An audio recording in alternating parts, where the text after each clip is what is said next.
اے بابا جان ہم نے فجر کو پڑھ لیا اور میں دیکھتا ہوں مدینہ کے بیشتر باسی اور اکثر باسی مسجد میں موجود نہیں تھے اور فجر کی نماز کے اندر نہیں آئے، اور اللہ کا شکر ہے ہم نے نماز کو ادا کر لیا۔ بیٹا اس سے بہتر تھا تو فجر کی نماز مسجد میں ادا نہ کرتا، لوگوں کے عیب ٹٹولنا شروع کر دیے اور اپنے آپ کو ان سے نیک سمجھنا شروع کر دیے۔ بعد آ جا۔ معزز سامعین گرامی قدر، گزشتہ خطبے میں مساوات کا تصور اسلام کے اندر اس کی کچھ باتیں آپ کے سامنے پیش کی تھی۔ حقیقت بات یہ ہے کہ مساوات کا جو سبق ہے یا لیکچر ہے یا دین میں اس کی جو اہمیت ہے، یہ ایک بہت طویل موضوع ہے۔ انشاءاللہ کبھی موقع آیا تو تفصیلاً اس حوالے سے اس موضوع کے اوپر گفتگو کریں گے۔ ایک دو خطبات کے اندر جس قدر احاطہ ہو سکتا ہے اس کا احاطہ کرنے کی ہم آپ کے سامنے کوشش کر رہے ہیں۔ مساوات حقیقی جو ہے اس کے چیپٹرز میں یا اس کے آپ سبجیکٹ کے اندر اگر محسوس کریں تو بہت سی باتیں آ جاتی۔ مساوات ہوتی کیوں نہیں؟ گزشتہ خطبے میں رسول اللہ صلی اللہ علیہ وسلم کے فرامین آپ کے سامنے رکھے کہ کسی گورے کو کسی کالے کے اوپر صرف فضیلت کا معیار تقویٰ، وہ ساری باتیں آپ احباب کے سامنے رکھ دی۔ مساوات حقیقی بنیادی طور پہ یہ جو بیماری انسانوں کے اندر پائی جاتی ہے کہ مساوات کا نہ ہونا، یہ اس کی وجوہات کیا ہوتی ہے؟ اس کے بارے میں بھی محدثین نے بہت زیادہ کلام کیا۔ ان میں سے صرف ایک دو کی طرف ہلکی سی رہنمائی کر کے آج اپنی بات کو ختم کریں گے، اور انشاءاللہ یہ اسی خطبے کے اگلے حصے اور اگلے جو مناظر ہیں سیرت کے باب میں وہ آپ احباب کے سامنے رکھیں گے۔ جو مساوات ہے یا برابری کا جو کنسپٹ ہے یا ایک دوسرے کے ساتھ انما المؤمنون اخوہ کا جو کنسپٹ ہے، میرا آپ کا ذات برادری سے بالا تر ہو کے جو محبت پیار اور الفت کا رشتہ ہے، ان کے اوپر کلہاڑی کیا چیز مارتی ہے؟ آپ کے خیال میں پہلی بات مساوات کے خلاف جو ذہن میں آتی ہے کیا آتی ہے؟ پہلی بات سوچے، اور محدثین نے مفسرین نے اس کو تفصیلاً بیان کیا کہ مساوات حقیقی کے راستے میں سب سے بڑی رکاوٹ اگر کوئی چیز ہے تو وہ انا ہے، وہ تکبر ہے، وہ فخر ہے، وہ اعجاب النفس ہے۔ اپنی ذات کو بالا تر سمجھیں گے تو مساوات ختم۔ کسی کی ذات کو بالا تر سمجھیں گے، گزشتہ خطبے میں یہ بات آپ کے سامنے رکھی، حسب نسب کی وجہ سے یہ فخر پیدا ہوتا ہے۔ انا پسندی، اعجاب النفس کی بھی جو وجوہات ہیں وہ بھی بڑی کامن ہیں، جو گزشتہ خطبے میں آپ کے سامنے رکھی کہ حسب نسب کی بنیاد کے اوپر کسی کے اوپر فضیلت نہیں ہے، لیکن انسان کے اندر فخر کہاں پیدا ہوتا ہے؟ حسب نسب یا تخلیق یا حسن و جمال یا شہرت یا مال و دولت، یہ ساری باتیں مساوات کے اوپر کلاڑی چلا دینے والی۔ تو گویا بنیادی جو بیماری ہے، بنیادی بیماری اگر اس پورے سبجیکٹ کا لب لباب بیان کیا جائے تو وہ انا پسندی ہے، اور انا پسندی کے اندر بہت سے چیپٹر ہیں، ان میں ایک فخر ہے، ان میں ایک تکبر ہے، ان میں ایک غرور ہے، اور انہی کے اندر بنیادی طور پہ دو ضمنی سبجیکٹس بھی ہیں۔ بات بہت طویل ہو جائے گی اس لیے صرف اشارہ کرنا مقصود ہے۔ ریاکاری، آپ سمجھیں گے کہ ریاکاری کا انا پسندی کے ساتھ کیا تعلق؟ بڑا گہرا تعلق ہے۔ ریاکاری کا جو مرض ہوتا ہے وہ بھی اس انا پسندی کی وجہ سے انسان کے اندر آتا ہے کہ میں، یہ جو میں، ریاکاری کی بنیاد بھی یہی ہے اور حسد کی بنیاد بھی یہی ہے۔ حسد انسان کسی دوسرے سے کیوں کرتا ہے؟ کہ میرے پاس یہ چیز نہیں ہے۔ گویا اس بیماری کے پیچھے بھی میں کا عنصر موجود ہوتا ہے۔ یہ صرف آپ کو آگاہ کرنا تھا، یہ ایک طویل علمی باب ہے۔ آج جس موضوع کے اوپر گفتگو کرنی ہے وہ یہ ہے کہ مساوات حقیقی کا جو زہر قاتل ہے وہ انا ہے، وہ خود پسندی ہے، وہ اپنی ذات کو دوسروں سے بالا دست، بہتر، اور اچھا سمجھنا ہے. اور حقیقت بات یہ ہے، حقیقت ہے کہ معلوم انسانی تاریخ میں اور معلوم مخلوق کی تاریخ کے اندر جو پہلا جرم سرزد ہوا، اس کے پیچھے بھی انا پرستی اور خود پسندی شامل تھی. اس کے اندر خود پسندی کیسے؟ انا خیر منہ. اللہ تعالیٰ نے حکم دیا آدم کو سجدہ کرو، تو ابلیس نے پہلا جو جملہ لفظ بھی انا بولا، اسی کو ہم ڈسکس کریں. انا، میں جس کو کہتے ہیں میں ہر وقت. انا خیر منہ. اے اللہ مجھے آپ سجدے کا حکم دے رہے ہیں، حکم خداوندی تھا، حکم الہی تھا، چاہیے تو یہ تھا بس بغیر سوچے سمجھے سر تسلیم خم کر لیتا، دلائل دیتا ہے، بڑا انٹلیکچوئل بنتا ہے. اے اللہ آپ نے مجھے آگ سے پیدا کیا، اس کو مٹی سے پیدا کیا. انا خیر منہ خلقتنی من نار. مجھے آگ سے پیدا کیا، اس کو مٹی سے پیدا کیا. مٹی جمع ہو جائے اندھیرے لے کے آتی ہے، آگ روشنی لے کے آتی ہے. آگ اوپر کو اٹھتی ہے، مٹی نیچے کو بیٹھتی ہے. انا خیر منہ، میں تو اس سے بہتر ہوں.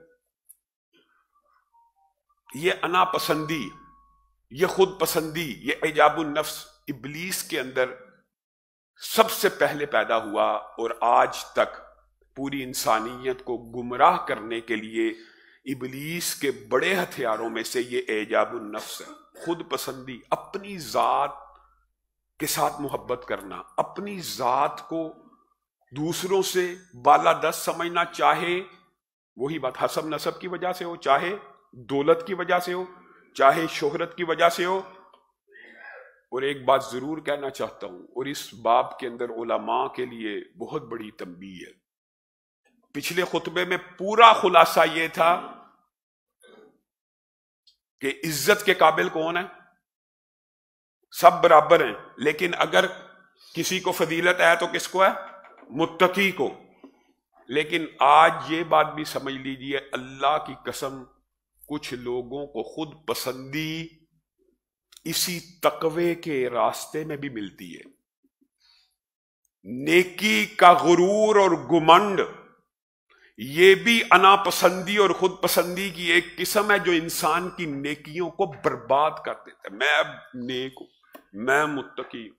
انسان کی کیفیت تو یہ ہونی چاہیے کہ عمل کر دیا، اب خوف و رجا میں امید اللہ قبول کرے گا، اور خوف میں ہے کہ پتہ نہیں قبول ہوتا ہے یا نہیں ہوتا. یہ بندہ مومن کی زندگی ہے.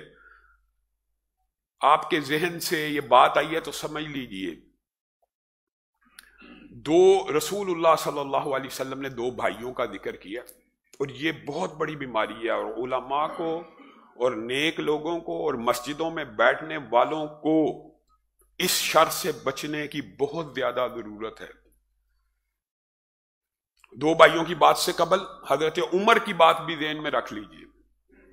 عبداللہ ابن عمر کو اٹھایا، چھوٹی عمر میں تھے، فجر کی نماز کے وقت ساتھ لے کے آئے، لے کے باہر جا رہے ہیں تو عبداللہ ابن عمر کہنے لگے، اے بابا جان، ہم نے فجر کی نماز کو ادا کر لیا باجماعت، اور آپ کو پتا باجماعت مسجد میں آنے کی جو فضیلت ہے ایک حج کے برابر ہے، بندہ گھر سے وضو کر کے نکلے. اے بابا جان، ہم نے فجر کو پڑھ لیا، اور میں دیکھتا ہوں یہ اعجاب النفس کی ابتدا ایک بچے میں، چھوٹی عمر کے بچے میں آ رہی ہے، اور میں دیکھ رہا ہوں بابا جان مدینہ کے بیشتر باسی اور اکثر باسی مسجد میں موجود نہیں تھے اور فجر کی نماز کے اندر نہیں آئے، اور اللہ کا شکر ہے ہم نے نماز کو ادا کر لیا. کوئی ہمارے جیسا ہوتا تو شاید تائید کے اندر کہتا جی بے شک اللہ کا شکر تو ادا ہونا ہی چاہیے اور نعمت ہے. اور بیٹا اس سے بہتر تھا تو فجر کی نماز مسجد میں ادا نہ کرتا، لوگوں کے عیب ٹٹولنا شروع کر دیے اور اپنے آپ کو ان سے نیک سمجھنا شروع کر دیے. بعد آ جا بیٹے کی یہ تربیت کرے. نیکی کے راستے میں بھی، نیکی کے راستے پہ چلنے والے کے دل کے اندر بھی اعجاب النفس بذریعہ نیکی ہی پیدا ہو جاتا ہے. رسول اللہ صلی اللہ علیہ وسلم نے 2 بھائیوں کا واقعہ بیان کیا آپ کو اور مجھے سمجھانے کے لیے. ایک بھائی بڑا نیک تھا، متقی تھا، اللہ سے ڈرنے والا تھا، دوسرا بھائی بدبخت تھا، گناہوں کو چھوڑنے والا نہیں تھا۔ وہ بھائی اس کو سمجھاتا رہتا، بعد آ جا، بعد آ جا، بعد آ جا، وہ بھائی بعد نہ آتا۔ ایک دن اس چھوٹے بھائی نے انتہا کر دی،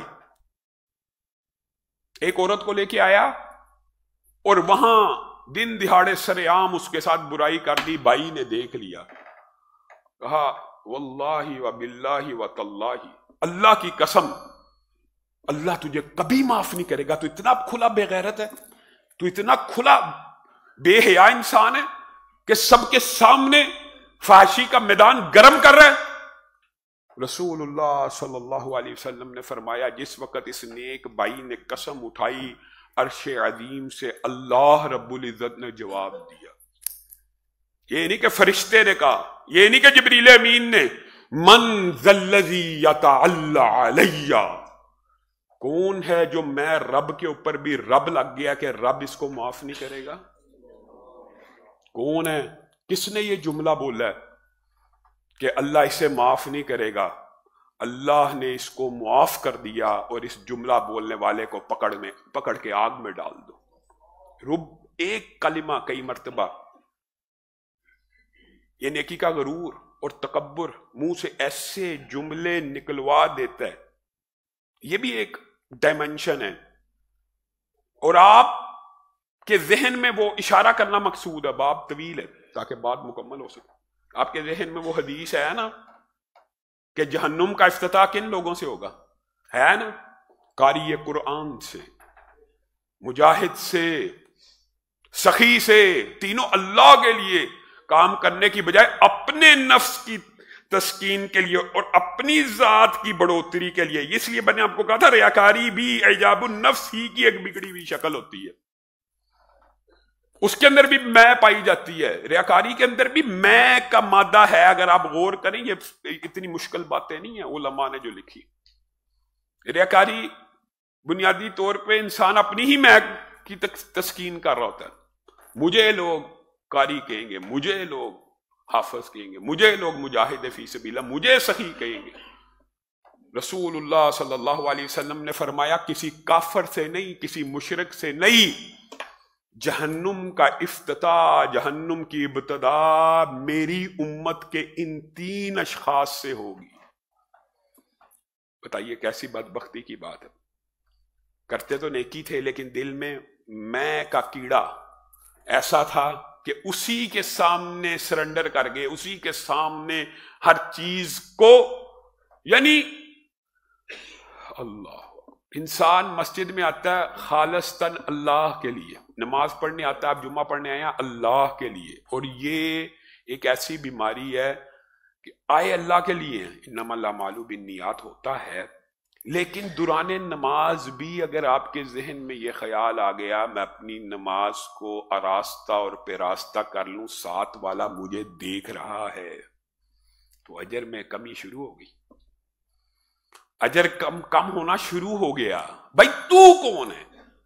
جب تک آپ اس میں کو صحیح طرح کچلیں گے نہیں تو آپ مساوات حقیقی کا جو رسول اللہ صلی اللہ علیہ وسلم نے باب مجھے اور آپ کو سمجھایا، ہم وہاں پہ نہیں پہنچ سکتے۔ پھر اعجاب النفس ہوتا ہے مال کی وجہ سے، بہت زیادہ پیسہ ہو، بہت زیادہ مال و دولت ہو۔ قرآن پاک میں قارون کا واقعہ انما اوتیتہ والا سارا آپ کے علم میں، اس کو قارون کو سمجھایا لوگوں نے کہ بعد آ جا کس طرح اکڑ کے اور تکبر کر کے چلتا ہے، اور دولت کی کیفیت کیا تھی؟ ایک جماعت اس کے خزانے کی کنجیوں کو اٹھاتی تھی، کنجیوں کو، صرف چابیوں کو، اور جو جماعت چابیوں کو اٹھاتی تھی وہ بھی بوجھ سے جھکی ہوئی ہوتی تھی، اور وہ شخص نکلا کر و فر کے ساتھ، تکبر کے ساتھ، تو لوگوں نے سمجھایا اللہ سے ڈر جا۔ اس نے کہا یہ جو میرا مال ہے، یہ جو ہر چیز ہے، یہ تو میرے پاس ایک علم ہے جس کی وجہ سے مجھے ملا ہے۔ مفسرین نے اس کی بہت سی تشریحات کی ہیں، لیکن میں آپ کے سامنے وہ بات کروں گا۔ آج بھی لوگ یہ کہتے ہیں یہ جو میں نے کمائی کی ہے نا، اللہ کو مائنس کر کے جو اللہ کے فضل کے بعد بات کرے وہ درست ہوتی ہے۔ یہ میں نے بڑا آئیڈیا سوچا تھا، یہ میں نے بڑا دماغ لڑایا تھا، یہ میری بڑی ذہانت تھی، یہ میری بڑی فطانت تھی، یہ میں نے بڑی محنت کی ہے۔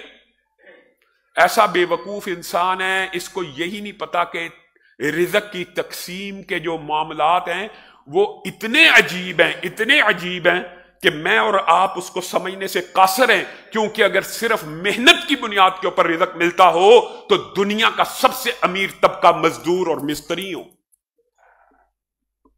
تقسیم رزق اللہ کی عطا ہے اور اللہ ہی جانتا ہے کہ یہ تقسیم اس نے کن بنیادوں کے اوپر کیا۔ بتائیے مزدور سے زیادہ کوئی محنت کر سکتا ہے؟ تو کہتا ہے میری محنت کی کمائی ہے۔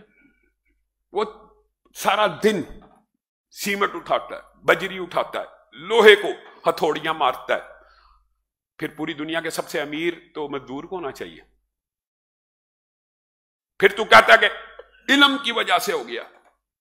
اللہ کے بندے، یہ جو علم کے اوپر تو گھمنڈ کر رہا ہے، یہ برین تجھے اللہ نے عطا کیا ہے یا تو اس کا خالق ہے؟ اللہ تعالیٰ نے تو انسان کو قرآن پاک میں عجیب طرح مخاطب ہو کے کہا ہے کہ جو تم یہ منی گراتے ہو، منی پھینکتے ہو، کیا تم سمجھتے ہو کہ اس پھینکنے کی وجہ سے تخلیق ہوگی کہ اس حقیر پانی سے تمہارا رب تخلیق کرنے والا ہے؟ تم سمجھتے ہو تم پیدا کرتے ہو بچے؟ اس حقیر انسان کی حقیقت کیا ہے؟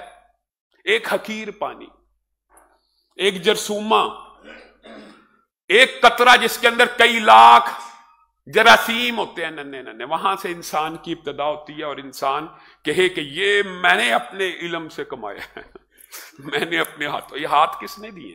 یہ دماغ کس نے دیا ہے؟ یہ سانس کس نے دیا؟ تو دنیا میں رہنے کے لیے اللہ کی عطا کردہ آکسیجن کا محتاج ہے، ہوا کا محتاج ہے، ہر چیز۔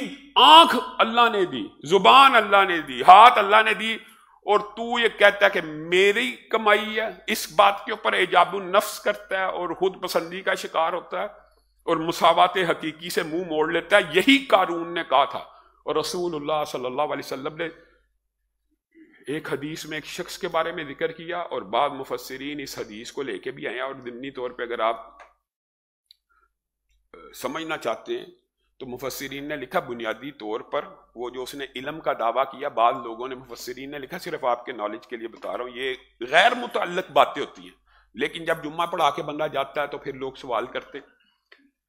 ایک رائے یہ ہے کہ اس کے پاس تورات کا علم تھا، اور دوسری رائے یہ ہے کہ وہ کیمیا دان تھا، اس کو اللہ تعالیٰ نے یہ صلاحیت عطا کی تھی کہ وہ مختلف دھاتوں کو مختلف چیزوں سے بدل دیتا تھا، کسی چیز کو چاندی کے ساتھ، تانبے کو سونے کے ساتھ، کیمیا دان تھا۔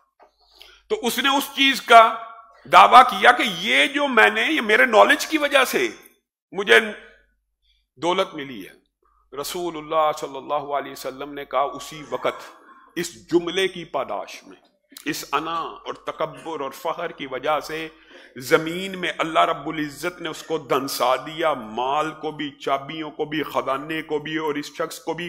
اور جو دوسری حدیث ہے، مفسرین نے لکھا یہ بھی شاید اسی شخص کے بارے میں۔ اس حدیث کے الفاظ یہ ہیں کہ ایک شخص اتراتا ہوا اپنی دولت کے اوپر گمنڈ کر کے نکلا، اور اللہ کو اس کا یہ انداز پسند نہ آیا۔ اب اس کا اکڑنا، زمین کے اوپر اکڑ کے چلنا اور تکبر سے چلنا اللہ کو اتنا ناپسند آیا کہ اللہ تعالیٰ اس کو زمین کے نیچے دھنسا رہے ہیں، اور جب تک قیامت قائم نہیں ہوتی ہر روز وہ زمین میں نیچے دھنستا چلا جاتا ہے۔ اللہ کے اصل بات یہ ہے کہ یہ جو خود پسندی ہے یا فخر ہے یا تکبر ہے، یہ اللہ کو ناپسند کیوں ہے؟ اس کی بھی رسول اللہ صلی اللہ علیہ وسلم نے وضاحت کر دی ہے۔ رسول اللہ صلی اللہ علیہ وسلم نے فرمایا فخر، تکبر اللہ کی چادر ہے، اللہ کی چادر ہے، اور اللہ رب العزت نے رسول اللہ کے ذریعے میرے اور آپ تک یہ پیغام پہنچایا جس نے میری چادر کو ہاتھ ڈالا۔ اس سے مراد یہ ہے کہ یہ صرف اس کی ذات کو لائق ہے فخر کرنا، تکبر کرنا۔ کسی نے اگر اس میں سے اللہ کی چادر کو ہاتھ ڈالا، فخر اور تکبر کو ہاتھ ڈالا، اللہ تعالیٰ اس کو قیامت کے دن ذلیل و رسوا کر دیں گے۔ اور اسی کے اوپر بس نہیں، بلکہ ایک حدیث کے الفاظ، صحیح مسلم کی جو حدیث ہے وہ عجیب ہے، جس کے دل میں یہ اللہ کی تکبر والی چادر پوری کی بات نہیں، جس کے دل میں رائی برابر بھی تکبر ہے، رائی برابر۔ اب آپ نے غور کرنا ہے، رائی برابر تکبر، اور تکبر کی جو وجوہات ہے وہ بھی آپ کے سامنے، اب آپ کے سامنے دباچہ بن چکا ہے۔ کس وجہ سے ہوتا ہے؟ دولت اور شہرت کی وجہ سے، خوبصورتی کی وجہ سے، حسب نسب کی وجہ سے، عزت میں لوگ عزت احترام کرتے ہیں جاہ و منصب کی وجہ سے۔ ہم میں سے ہر کوئی کسی نہ کسی منصب کے اوپر، کسی نہ کسی سٹیٹس کے اوپر ہے، اللہ کا شکر ہے، لیکن کیا اس سٹیٹس کی وجہ سے، اس منصب کی وجہ سے، اس حسن کی وجہ سے، اس دولت کی وجہ سے، اس حسب نسب کی وجہ سے میرے اور تیرے دل میں اگر رائی برابر بھی تکبر ہے تو صحیح حدیث کے الفاظ ہیں، ایسے شخص کو اللہ تعالیٰ جنت میں داخل نہیں کرے گا، اور نہ صرف جنت میں داخل نہیں کرے گا بلکہ کیا الفاظ ہیں، یہ جنت کی خوشبو بھی نہیں پا سکے گا، اور جنت کی خوشبو سینکڑوں سال کی دوری سے شروع ہو جاتی ہے۔ بتائیے، اس کا مطلب یہ ہے کہ یہ بھی ایک بیماری ہے۔ اسی بیماری کے اوپر کلہاڑی مارنے کے لیے رسول اللہ صلی اللہ علیہ وسلم نے یہ جس کو ہم انسانی حقوق کا چارٹر کہتے ہیں نا، یہ مساوات حقیقی، سیرت النبی کے باب میں ہم نے اس پہلو کو نظر انداز کر دیا۔ اور حقیقت میں کئی مرتبہ آج کل کے معاشرے میں تو اب میں دیکھتا ہوں تو بڑے ائمہ کی جب انسان کتابیں تیاری کر رہا ہوتا ہے جمعے کی، تو انسان حیران رہ جاتا ہے کہ اتنا عرصہ پہلے یہ کتابیں تھی اور اس وقت اگر یہ حالات تھے تو آج کل کیا ہوں گے۔ ائمہ لکھتے ہیں کہ لوگ اب اپنی خوبصورتی کی طرف زیادہ توجہ دینا شروع ہو گئے ہیں۔ خوبصورتی کا بھی ایک غرور اور تکبر ہوتا ہے، یہ بھی بتا دوں، یہ بھی باہر نہیں ہے۔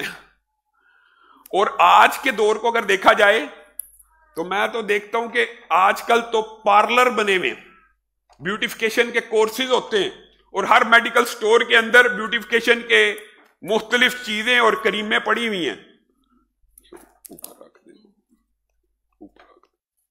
بیوٹیفیکیشن کے عجیب و غریب انداز ہیں، عجیب و غریب انداز ہیں۔ اور امام ابن کثیر نے ایک بڑا عجیب اس حوالے سے واقعہ نقل کیا کہ ایک شخص نہایت خوبصورت ایک مسجد میں داخل ہوا تو لوگوں نے کہا اللہ نے یار تجھے بڑا حسن دیا ہے، تو اس نوجوان کے منہ سے یہ الفاظ نکلے، اللہ اکبر، اس نوجوان نے اپنے حسن کے اوپر گمنڈ کرتے ہوئے کہا میں تو ایسے تیار ہوتا ہوں اور میں ایسے بن سور کے نکلتا ہوں کہ اللہ بھی حیران ہو جاتا ہوگا۔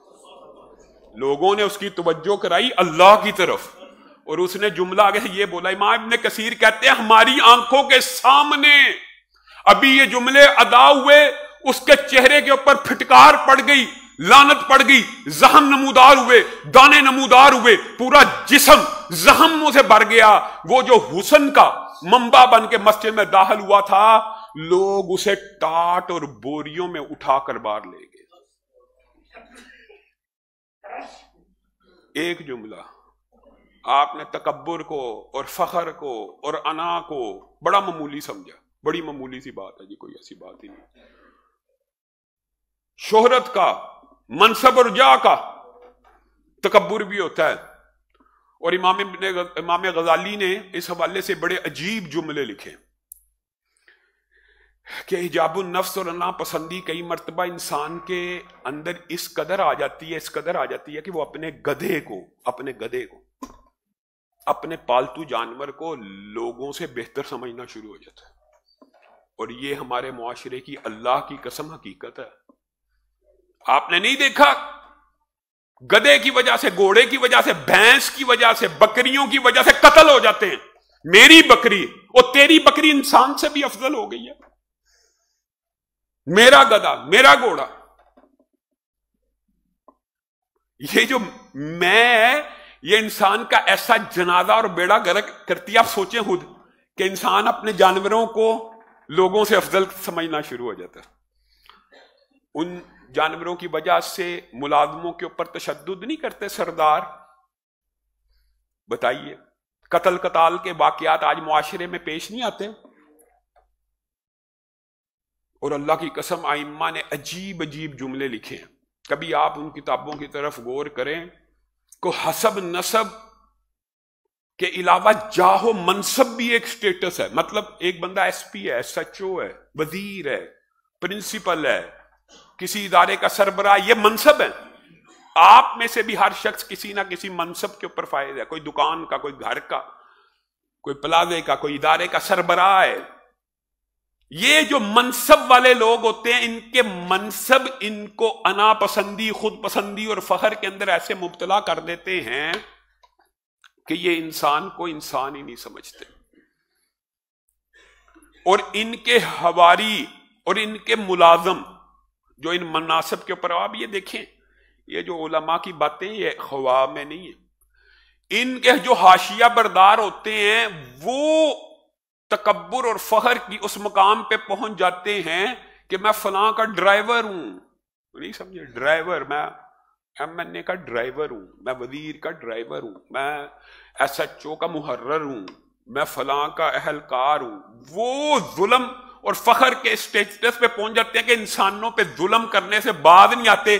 کل قیامت کے دن فخر، تکبر، حسب نسب، مال و دولت یا جاہ و منصب کی وجہ سے کسی کے اوپر ظلم کرنے والا کل قیامت کے دن اللہ رب العزت جہنم میں ان کو ایسے عذابوں کے اندر مبتلا کریں گے.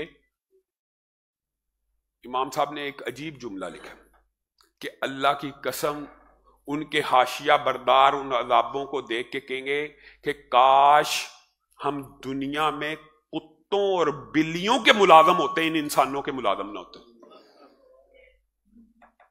ان انسانوں کے حواری نہ ہوتے جو ان کا حشر اللہ رب العزت نے کل قیامت کے دن کرنا. لیکن آج ہمارا معاشرہ سمجھتا ہے ہر وقت ہر جگہ ظلم ہی ظلم ہے.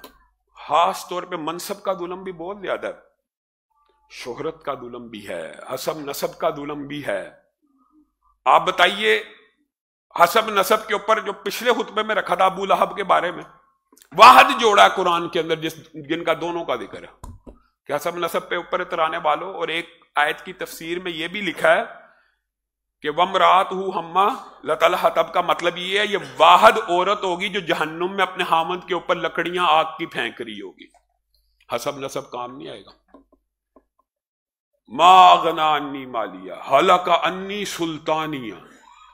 کل قیامت کے دن بڑے بڑے مال و دولت کے مالک اللہ کو یہ کہیں گے ما اغنی عنی مالیہ، اے اللہ ہمارا مال تو ہمارے کام آیا ہی نہیں. ہلک عنی سلطانیہ، یہ جو منصب تھا یہ بھی کام نہیں آیا، اس نے تو الٹا ہمیں ہلاکت میں ڈال دیا.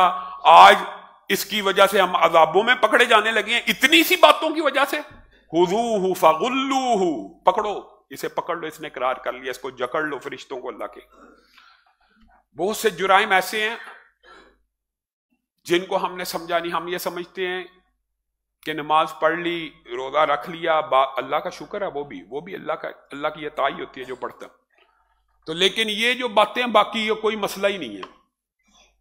یہ ایسے جرائم اور ایسے گناہ ہیں کہ جن کی وجہ سے بڑے سخت عذاب اور سخت گرفت ہونے والی ہے. لیکن میں اور آپ ان باتوں سے غافل ہیں، اور مجھے اور آپ کو ان چیزوں کا کوئی ادراک اور شعور نہیں ہے.